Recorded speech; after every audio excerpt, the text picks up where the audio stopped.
times of yore, poets, imaginative to the core, paid flowery tributes to the Tamil kings and noblemen, who in turn drove away their poverty by rewarding them magnanimously. Some poets collected their royalty in glittering gold coins, and some in the form of fertile land. A few were also lucky enough to be presented with cities. Ask, and it shall be given, were the words uttered to the poet. No king or nobleman ever went back on his word once the poet threw open his heart. To cut matters short, poets enjoyed royal patronage and commanded respect from the society. Paranar, a celebrated poet of the Sangam period, whose songs were so powerful and instructive that he evoked esteem and praise from the whole Tamil world, once went to a mountain tract known as Kalnadu. It was ruled by a royal chieftain named Pegan, renowned for his philanthropic activities and for his undiluted love for poets. Paranar,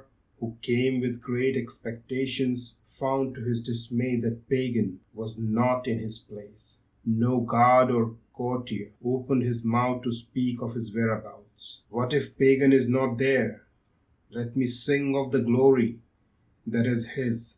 So saying, poet moved out, stood facing the portal of the palace, and burst into a song. As he was halfway through the song, out peeped from the balcony of the palace a charming lady, whose beauty could make a delicious languor ripple through the hearts of 1,000 men like a warm tide. Unabated, Paranar continued to sing, yet he did not fail to note the lines of sorrow furrowing her face.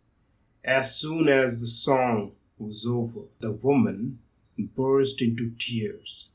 Why, O beautiful woman of the mountains, what makes you cry? Is it the subject or the content of the song?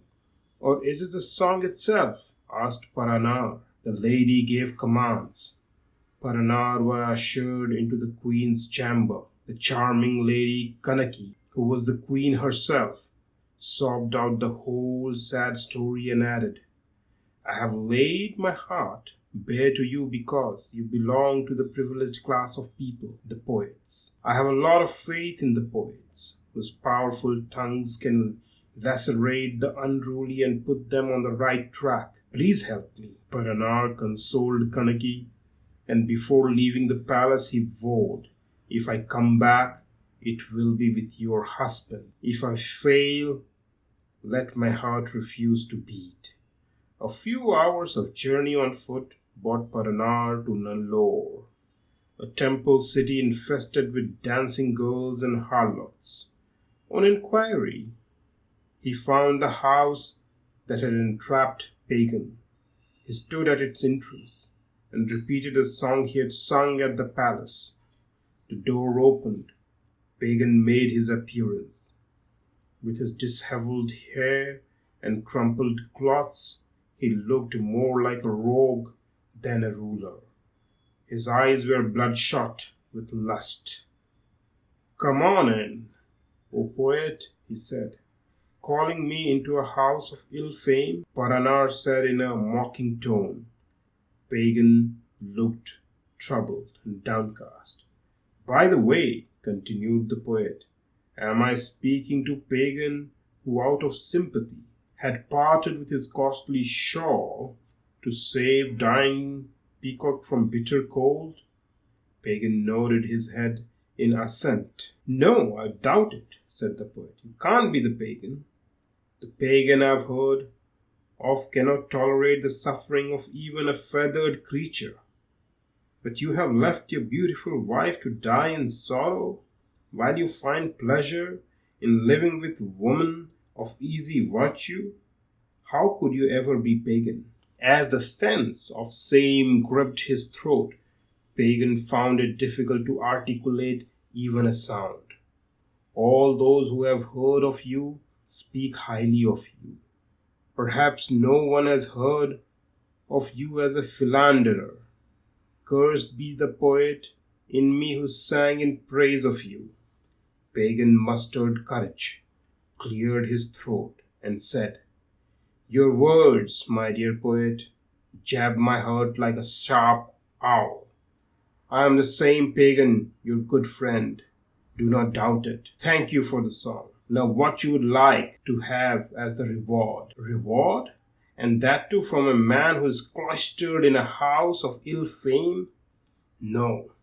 I take rewards only from the kings and nobles, and not from leechers like you. Stop it, growled Pagan. It's none of your business to interfere in my affairs. You sang in praise of Pagan, and Pagan is here, standing outside and not inside the notorious house, to reward you. But don't ever again insult me with your sharp-edged words. Ask, and it shall be given. Paranar could see Pagan fuming with anger. He had realized his limitation. Yet he did not want to leave the matter at that. If the front door doesn't open, try the back door, he said to himself. Seconds later he asked, All right, you have just now said that you would give me whatever I asked for. Will you keep your word? Every syllable of it. Suppose you go back on your words, do not worry. It has never happened. It will never happen. Ask, and it shall be given. What do you want? I want you. What? Me? Yes. And what do you want to do with me? I need not answer this question. Do not go back on your words. History will speak of you as one who failed to keep his word. Well then, take me. Follow me, said Paranar, and started walking towards Pagan's chariot, parked a few yards away. Where? Asked the perturbed king. Shut up and follow, curtly replied the poet. Once you have offered yourself to me, you are my slave. Do what I say. Pagan's plight cannot be expressed in words. Half-heartedly, he left the place.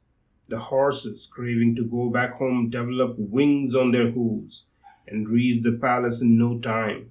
The presence of Pagan put the sorrow on the face of Kanakki to flight. Everyone in the place rejoiced. The people welcomed their king with gaiety and fanfare. You are mine, Paranar said sternly at Pagan. You are at my mercy. I have every right to do whatever I want with you. Therefore, I present you as my gift to this beautiful lady, Kanakki. You will be her husband, only hers, forever, till death parts you. Pagan promised to do so. As Paranar took his leave, Kanakki looked at him with her eyes brimming with tears of gratitude. Those were the greatest reward that a queen could give to a wide-visioned poet.